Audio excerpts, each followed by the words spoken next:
आज हम बहुत ही टेस्टी लहसुन की चटनी बनाते हैं। तो इसके लिए मैंने 10 से 15 नंग जितनी लहसुन ली है, 1 चम्मच जीरा, 1 चम्मच लाल मिर्च पाउडर। अब हम इसको ऐसे कूट लेंगे, अच्छे से हमें इसको पीस लेना है।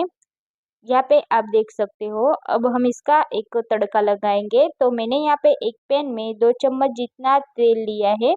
इस 1 चम्मच जितना जीरा ऐड करेंगे। इसके बाद हमने जो कूट कर रखी है चटनी, हमें इसको ऐसे तेल में अच्छे से मिक्स कर लेना है और 1 से 2 मिनट तक हमें इसको पका लेना है। इसके बाद हमें 1/4 कप जितना हमें पानी डाल देना है और अच्छे से हमें इसको मिक्स कर लेना है।